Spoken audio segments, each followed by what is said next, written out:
سبح لله ما في السماوات وما في الأرض وهو العزيز الحكيم. هو الذي أخرج الذين كفروا من أهل الكتاب من ديارهم لأول الحشر ما ظننتم أن يخرجوا وظنوا أنهم مانعتهم حصونهم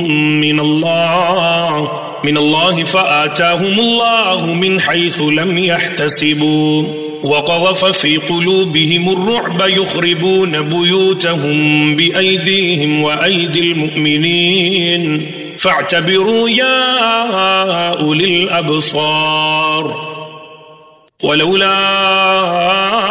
أن كتب الله عليهم الجلاء لعذبهم في الدنيا ولهم في الآخرة عذاب النار.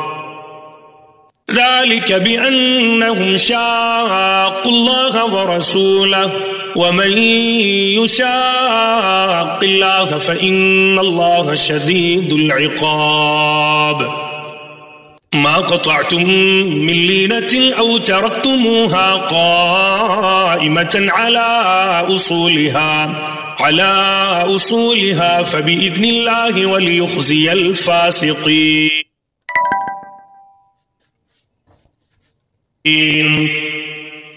وما أفاء الله على رسوله منهم فما أوجفتم عليه من خيل ولا ركاب ولكن الله يسلط رسله على من يشاء والله على كل شيء قدير. ما أفاء الله على رسوله من أهل القرى فلله وللرسول ولذي القربى واليتامى والمساكين وابن السبيل كي لا يكون دولة بين الأغنياء منكم وما آتاكم الرسول فخذوه وما نهاكم عنه فانتهوا واتقوا الله إن الله شديد العقاب. للفقراء المهاجرين الذين أخرجوا من ديارهم وأموالهم يبتغون فضلا من الله ورضوانا وينصرون الله ورسوله أولئك هم الصادقون. والذين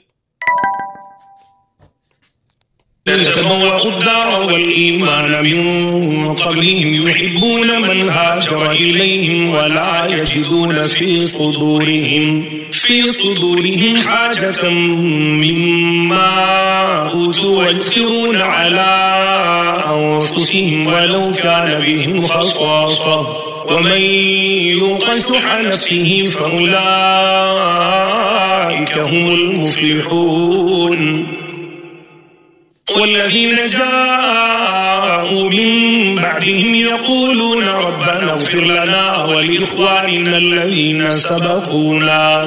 الذين سبقونا بالإيمان ولا تجعل في قلوبنا غلا للذين آمنوا ربنا إنك رؤوف رحيم. ألم تر إلى الذين نافقوا يقولون لإخوانهم الذين كفروا من أهل الكتاب لئن أخرجتم لنخرجن معكم ولا نطيع فيكم أحدا أبدا وإن قتلتم